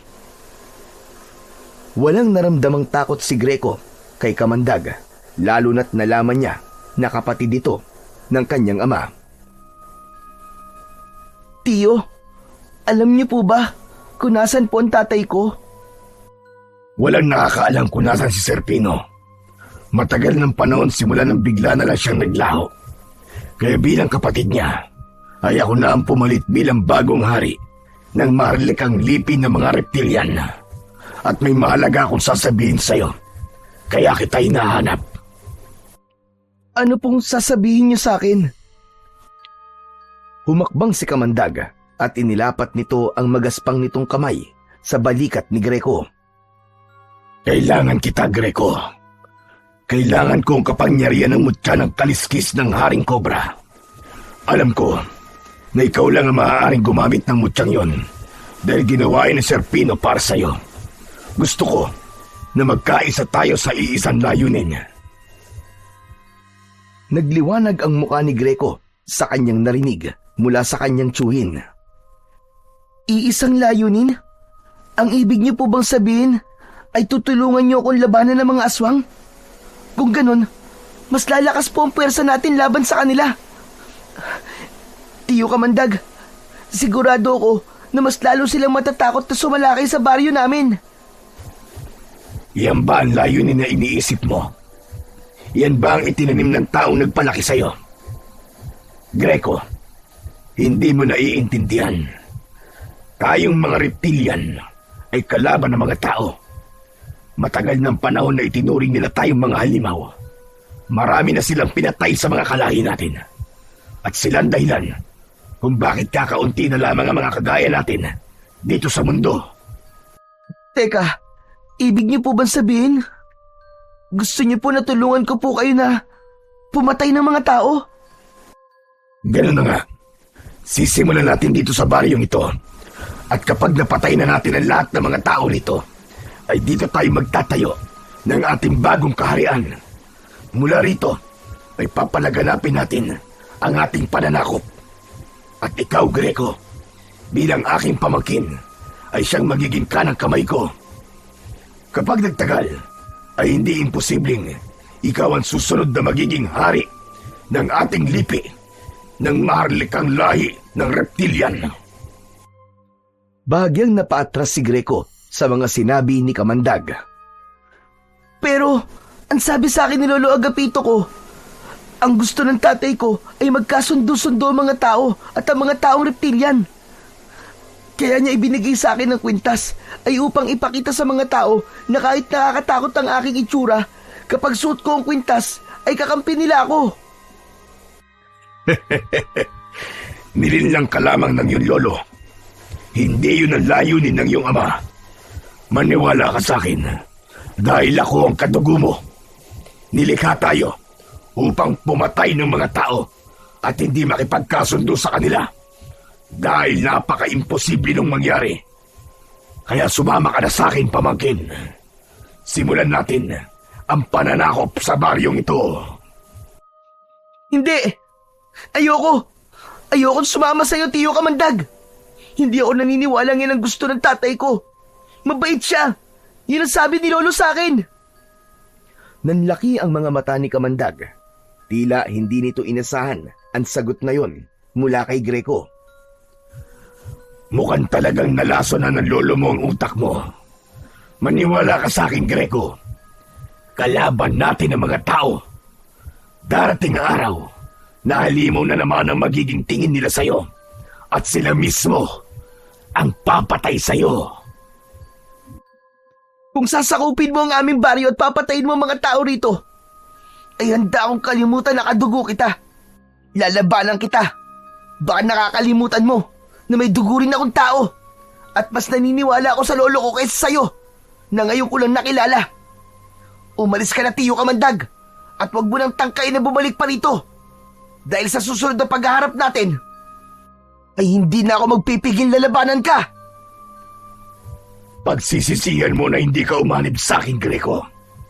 Ito ang tandaan mo. Hindi pa ito ang huling beses na magkikita tayo. Tumalikod na si Kamandag at naglakad palayo. Nang makalayo na ito, ay biglang naging ahas ang pang-ibabang katawan nito at mabilis itong gumapang hanggang sa tuluyan itong nawala sa paningin ni Greco. Hindi muna umalis si Greco sa kinatatayuan niya. Nanatili siyang nakatingin sa lugar kung saan nawala si Kamandag. Mabilis ang tibok ng kanyang puso. Sa kabila ng tapang na ipinakita niya kanina kay Kamandag, ay hindi niya kayang itanggi sa sarili ang takot na unti-unting bumabangon sa kanyang dibdib. Malakas ang pakiramdam niya na hindi pa rin tapos ang kaguluhan sa kanilang baryo dahil sa pagdating ni Kamandag doon ay tila isang panibagong dilubyo ang kailangan nilang harapin. Kinabukasan ng umaga, habang nag-aalmusal, ay agad na ikinuwento ni Greco kay Lolo Agapito ang tungkol kay Kamandag. Lahat ng napag-usapan nila ay ipinaalam niya sa kanyang lolo. Mabuti na lang at hindi ka naniwala sa mga sinabi ng Kamandag na yon. Hindi totoo na gusto ni Sir Pino na patayin ang mga tao. Ilang beses ko nakausap ang tatay mo noon, pero palagi niya sinasabi na wala siyang ibang nais kundi ang kapayapaan sa pagitan ng mga tao at ng mga reptilian. Kaya nga po, ang sabi niya, magkikita daw po kami ulit. Sigurado po ako na babalik siya dito. Wala po akong pakialam kung kailangan ko siyang labanan. Ang ikinakatakot ko lang po ay baka idamay niya kayo. Huwag mo akong alalahanin, Greco. Kaya ko ang sarili ko. Basta, kapag bumalik siya at subukan kanyang saktan, ay huwag kang magdadalawang isip na lumaban sa kanya. Matapang na tumango si Greco. Sa kabila ng takot niya sa nagbabantang kaguluhan sa baryo nila, ay pilit pa rin niyang nilalakasan ang kanyang loob. Alam niya na hindi siya nag-iisa sa laban na to, lalo na't ramdam na ramdam niya ang pagtanggap ng mga tao sa baryo nila sa kung ano o sino siya. Maghapon na hindi mapakali si Greco, pakiramdam niya, anumang sandali ay may masamang mangyayari. Isang hapon, bumisita si Kaloy sa bahay nila para makipaglaro. Naglaro sila ng holen sa harapan ng bahay ni Greco at hindi na nila namalayan ng oras. Kung hindi pa lumabas si Lolo Agapito, ay hindi sila hihinto sa paglalaro. Greco, apo! Nakahain na ang hapunan! Bukas na kayo maglaro ni Kaloy! Uuwi na pala ako, Greco. Gabi na pala. Kaloy, dito ka na kaya maghapunan? Marami naman akong niluto. Salamat na lang po, Lolo. Sa bahay na lang po. Nakakahiya po kasi. Lechong kawali ang ulam namin.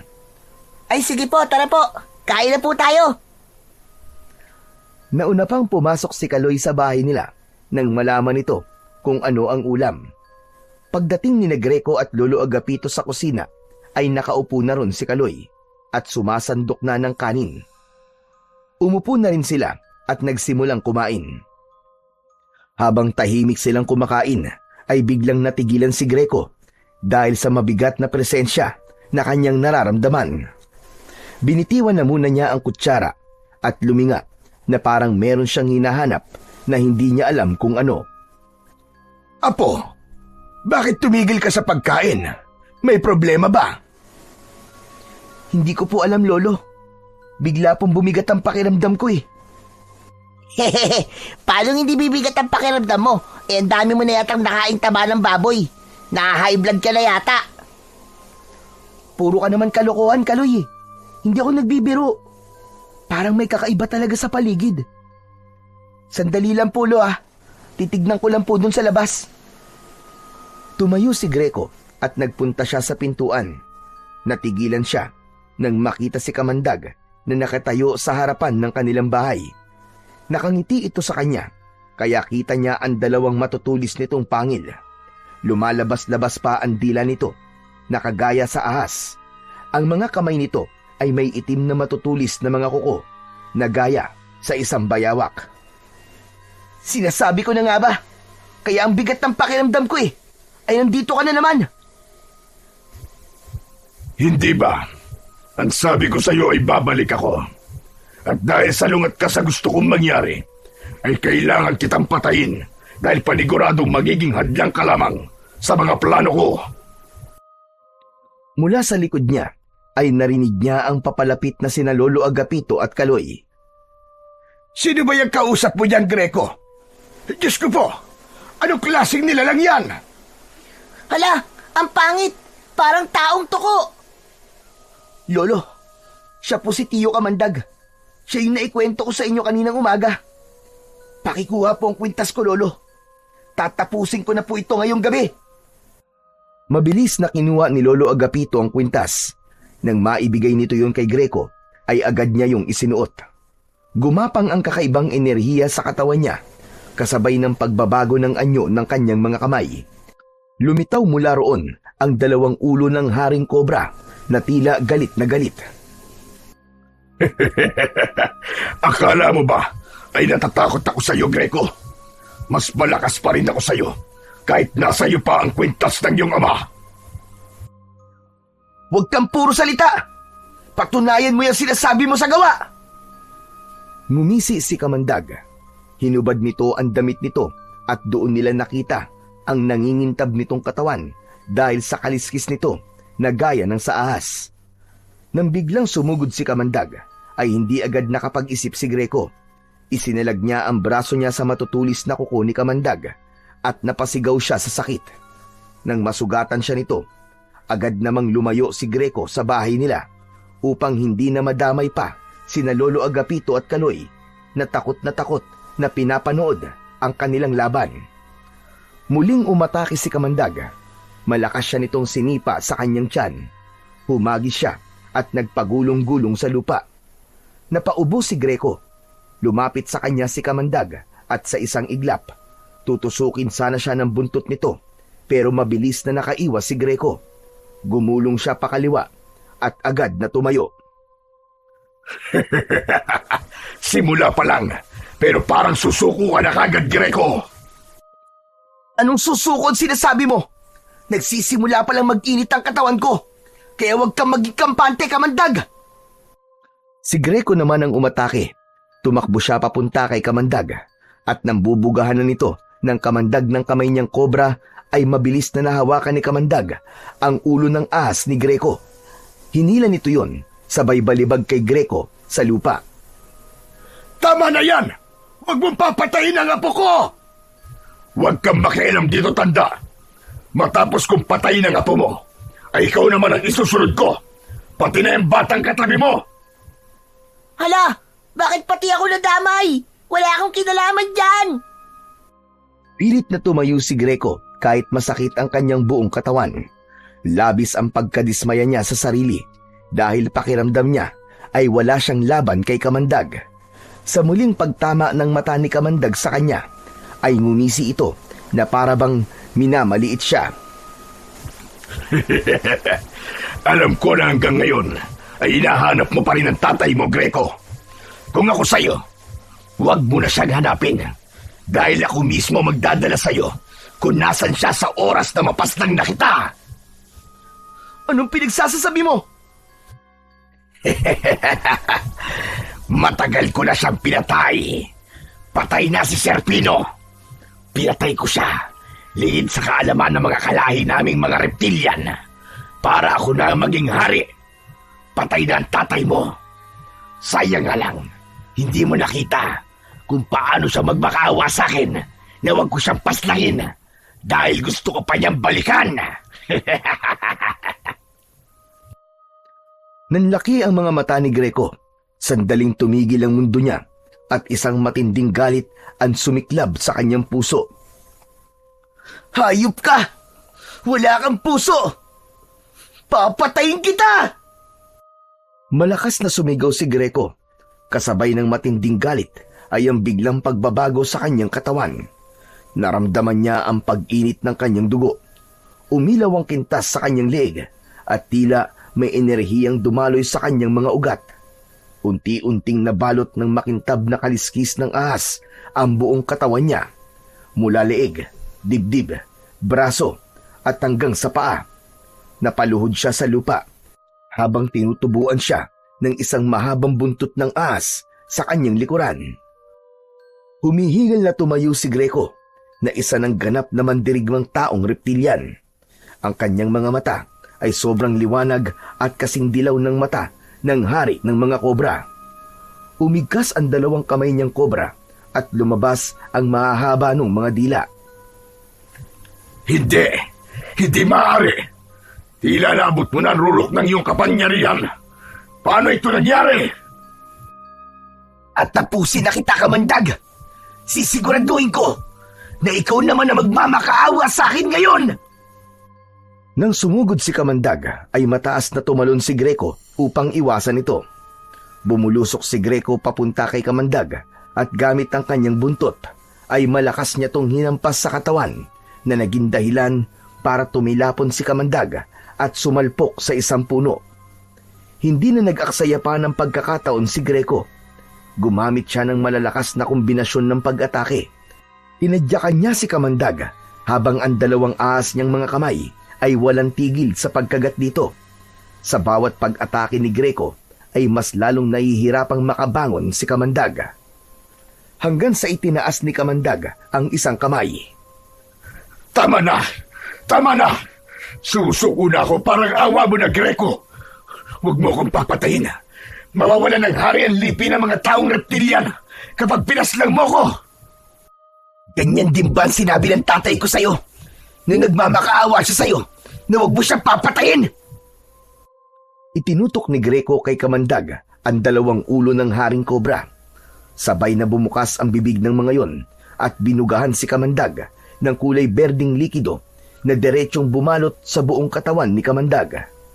Nangisay si Kamandag habang sumisigaw sa labis na sakit. Unti-unti itong natunaw hanggang sa halos wala nang natira sa katawan nito. Napayuko si Greco. Ramdam pa rin niya ang init ng kanyang galit. Pero sa wakas ay natapos na ang laban nila ng kanyang tiyuhin na si Kamandag. At siya ang nagwagi. Nang lapitan si Greco, nina Lolo Agapito at Kaloy ay sabay siyang niyakap ng dalawa. Tapos na, Apo! Tapos na! Nagtagumpay ka! Ipinagmamalaki kita, Apo! Tama po kayo, Lo. Hindi ko man po makakasama na si tatay. Ay alam ko pong naipaghiganti ko na po siya. Matapos siyang yakapin ng dalawa, ay hinubad na niya ang kwintas. Bumalik sa normal ang kanyang anyo. At dahil sa mga sugat at pagod sa natapos na laban, ay nawalan ng malay si Greco. Agad naman siyang sinalo ni Lolo Agapito at dinala sa loob ng kanilang bahay upang gamutin. Makalipas ang ilang linggo, matapos mamatay ni Kamandag, ay tuluyan ng nanumbalik ang katahimikan sa baryo ni Greco. Isang araw, dumating ang mga taong reptilian sa bahay ni Greco at inalok sa kanya ang trono ng hari sa kanilang lipi. Ngunit tumanggi si Greco. Mas pinili niyang manatili sa mundo ng mga tao, sa piling ng kanyang lolo at ng mga taong natutong tumanggap sa kanya. Nirespeto ng mga taong reptilian ang kanyang desisyon. Mula noon, naging kakampi na sila ng mga tao sa pagprotekta sa baryo laban sa mga panganib na maaaring bumalik. Alam ni Greco na kung nasaan man ang tatay niya, ay napakasaya nito dahil yun ang kagustuhan nito, ang magkaroon ng pagkakaisa sa pagitan ng mga nilalang ng dalawang mundo. Hanggang sa magbinata si Greco, ay nasa pangangalaga pa rin niya ang kwintas na iniwan sa kanya ni Sir Pino. tahimik siyang namuhay bilang isang ordinaryong binata. Ngunit lagi siyang handa sa oras na muling magbanta ang mga nilalang ng kadiliman sa kanilang baryo.